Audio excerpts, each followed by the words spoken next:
Imagine stepping into your favorite local coffee house. You know the smell, right?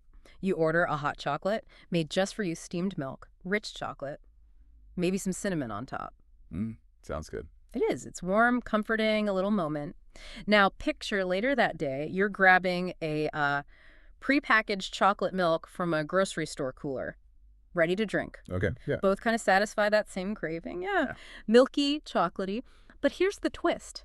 Legally, one might be taxed differently, even with the same main ingredient, basically. Taxes. Always makes things interesting. Doesn't it just... Okay, let's unpack this. Today, we're doing a deep dive into a really fascinating European Court of Justice ruling, the ECJ, from October 2023. It tackled exactly this kind of puzzle in Poland. Oh. Our mission is to figure out how tax authorities, and then ultimately the highest court in Europe, draw that line. You know, is it a good or is it a service when we're talking about VAT, value-added tax? It's that classic goods versus services distinction. Yeah. It comes up a lot.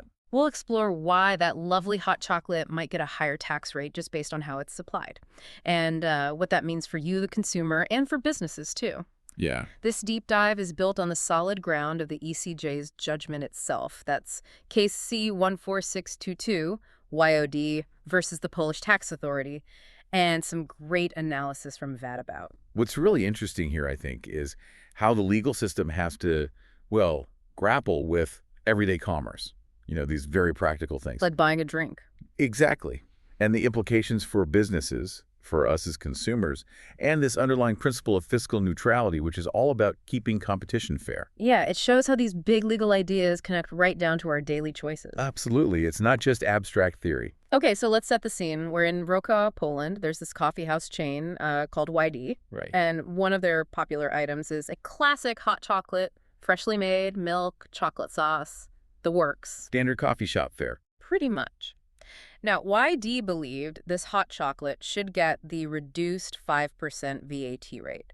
They figured, well, it's a milk-based beverage. It's like those other drinks listed in Polish law, the ready-to-drink kind that often fall under that rate. Makes sense from that perspective. It's a drink. But the Polish Tax Authority, they disagreed. They pushed for a higher reduced rate, 8%. Okay, why the difference? Their reasoning was all about what they called ancillary services. They said, look, selling this hot chocolate involves more than just handing over a product. The service element creeping in. Exactly. They pointed to the preparation, the fact it's served hot, ready for immediate consumption, maybe served in a specific cup. The whole experience, basically. Right. And because of these services, they said it falls under a different classification in Polish law, food and beverage serving services, not just a beverage good. So the act of making it and serving it changed its tax category in their eyes. Precisely. It wasn't just the drink. It was the whole transaction. And YD, while they challenged this, they argued that hitting their hot chocolate with 8% VAT while similar bottled drinks got 5%, that violates the principle of VAT neutrality. Okay, let's pause on that. Fiscal neutrality. Can you remind us what that's about? It sounds important. It really is. You're the expert here. But my understanding is it basically means similar things should be taxed similarly, right? To keep competition fair. That's the core idea, yeah. If two products or services essentially meet the same consumer need or are comparable in use, you shouldn't whack one with a higher tax rate just because of some technical classification difference. So YD was saying, hey, our hot chocolate competes with those bottled drinks. Taxing us more isn't fair. It distorts the market. Exactly. They felt penalized for offering a fresh product versus a prepackaged one. It's a classic tension. It really is. Okay, so to understand the nuances here, we need to look at the bigger picture, the EU's VAT rules. What does the EU framework say about this stuff? When do these services actually tip the balance? Right, so the main EU VAT directive sets the overall rules. It lets countries have reduced VAT rates for certain things, which are listed in an annex. And relevant here. Two key categories. Point 1 is foodstuffs, and point 12A is restaurant and catering services. Foodstuffs versus services, there's the divide again? Precisely. And because defining that line can be tricky, there's another EU rule, an implementing regulation, Article 6, that gives more detail. Okay, what does Article 6 say? It says restaurant and catering services involve supplying prepared food or drinks with enough support services for immediate consumption. And here's the kicker. Those services must predominate. Predominate, so they have to be the main part of the deal. That's the idea. If there aren't significant other support services, the regulation explicitly says it should not be considered a restaurant or catering service. It's just the supply of food or drink. So just pouring a coffee isn't necessarily enough to make it a service in this context. Potentially not, according to that rule. It emphasizes the overall package, the experience provided alongside the product. That's fascinating. Now, the Polish court that first heard Whitey's appeal, they had their own concerns too, didn't they, about how Poland was doing things? They did. They noted Poland was kind of using two different systems to classify things. The EU system, the combined nomenclature, or CN, for some retail drinks, but then its own national system, the PKYU, for these food and beverage services. A dual system sounds potentially confusing. Well, the court wondered about that. They questioned if this created problems with legal certainty. Can businesses reliably know how their products will be taxed? Right. Predictability is crucial for business. Definitely. And they also questioned if it gave the tax authority maybe too broad a discretion, too much power to decide which category something falls into, perhaps inconsistently. So the Polish court itself was seeing potential issues with clarity and fairness in how the rules were being applied locally. Yeah, which kind of sets the stage for the fundamental question that went to the ECJ. Which was, Can the simple presence of these extra bits, preparing, serving, keeping it hot, actually transform what looks like a beverage, into a service that justifies a higher tax rate under EU law? it really gets to the heart of what we're actually paying for, doesn't it? The ingredients or the convenience. That's exactly the tension. So the case lands at the ECJ. Their job isn't to rule on Poland specifically, but to interpret EU law, give guidance. How did they approach this goods versus services blur? They started by reaffirming that principle we talked about, fiscal neutrality. Similar things shouldn't be taxed differently without a good reason. Okay, standard starting point. But then they introduced the key test. How do you determine similarity? They said you must look at it from the average consumer's point of view. The average consumer? Okay, that feels practical, not just legalese. Right. It's about how a typical person perceives the product or service. Are they comparable in how they're used? And crucially, do any differences significantly influence the consumer's decision to buy one over the other? So it's not just about the chemical makeup, it's about the choice the consumer makes and why. Precisely. It's a behavioral and perceptual test, in a way. Okay, so based on this average consumer lens, what specific things did the ECJ tell the Polish National Court to look at when it reconsidered the case? They laid out three main areas for the National Court to examine. First, the objective characteristics and properties. Meaning? Basically, what are the inherent qualities? Yes, both Whitey's hot chocolate and the prepackaged one are milk-based, liquid, look similar externally. Okay. But, the ECJ said, the National Court also has to dig deeper. Do they differ significantly in taste, consistency, smell? Ah, like the difference between hot and cold. Exactly. The Polish government had actually pointed out that Whitey's drink is hot, which impacts taste and smell, and also the fact that customers could maybe customize it, add syrup, whipped cream, whatever. Right, you can't do that with the bottle off the shelf. That customization could significantly alter the properties from the consumer's perspective. So are they really that similar objectively, considering everything? That's a really good point. Temperature, customization, these feel like real differences. What was the second area? The second was about meeting the same needs. Do both drinks satisfy the same need for the average consumer? And what was the thinking there? Well, the referring Polish court had actually already suggested that, yes, both meet a general need for a sugary, non-alcoholic drink. Okay, so on a basic level, they do the same job. At a high level, perhaps.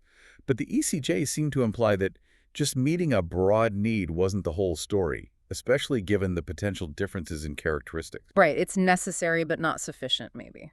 Which brings us to the third criterion. You said it was crucial. Yes, number 3, decisive influence on choice. This is where it all comes together, really. Okay, unpack that one for us.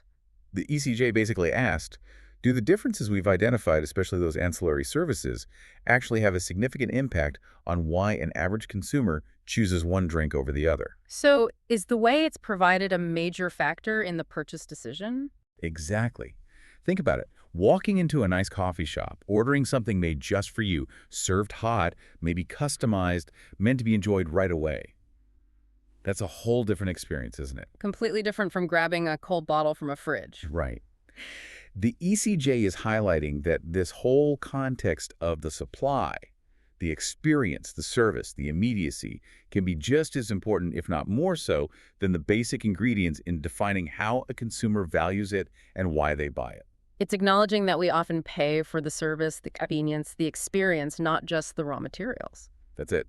Whitey's hot chocolate is prepared on request. It's hot. You can potentially influence its composition. It's for immediate consumption. That's a package deal. Very different from a standard retail product. This really feels like tax law catching up with the experience economy. I think that's a great way to put it. So putting it all together, what was the final word from the ECJ? How did they rule based on this framework? Well, the ECJ's final ruling was that EU law does not preclude, meaning it doesn't forbid national laws like Poland's, from applying two different reduced VAT rates to foodstuffs, even if they share the same main ingredient and meet the same general need. Ah, so they can have different rates? They can, but, and this is the big caveat, there's a condition. Okay, what's the condition? It's allowed, provided that either those foodstuffs don't actually have similar properties once you look closely, despite the common ingredient, or are, and this is crucial, the differences between them, especially those support services, significantly influence the average consumer's choice. So if the service element is a key reason why someone buys the coffee shop version over the bottled version, then a different tax rate can be justified. That's the core of the guidance. The difference in supply, the service wrapper, can be enough to break the similarity required for identical tax treatment under the neutrality principle, but only if it genuinely drives consumer choice. Did the ECJ say Poland's 8% rate was correct then? No, they didn't go that far. They sent the case back down to the Polish National Court. They basically said, here's the test, here are the criteria focusing on the average consumer and the influence of services. Now, you apply this test to the specific facts of Whitey's hot chocolate and Poland's VAT rates and figure out if fiscal neutrality is being upheld. So the final decision still rests with the National Court, but armed with much clearer EU guidance. Exactly. The ECJ provided the interpretive framework. This really clarifies things, I think. It shows member states have some leeway, some fiscal discretion, but it's not unlimited. It has to be grounded in how consumers actually behave and perceive value. Yes, the consumer perspective is paramount in this analysis. And for you, listening, whether you run a business navigating VAT or you're just someone who enjoys a good hot chocolate, this case is a fascinating glimpse into how something as fundamental as tax law is adapting. Adapting to the way we buy things, the value we put on service, on convenience, on customization. It really is. It shows that the experience can literally change the tax treatment, even if the basic product seems the same. So the next time you're choosing between that barista-made masterpiece and the grab-and-go option, remember this deep dive. There's a whole legal and economic debate simmering just below the surface about goods, services, and what we as average consumers truly value. A debate about where the product ends and the service begins. Which leads to a final thought, maybe. This case shows tax policy trying to keep pace with evolving commerce. How else might this service element start reshaping taxes? Think about pre-made meal kits delivered to your door versus buying ingredients. Or bundled tech products, are you buying the gadget? Or the ongoing support and software updates? Where's the line? Exactly. What other hidden tax distinctions, driven by this goods versus services blur, might you uncover just going about your daily life? Something to think about.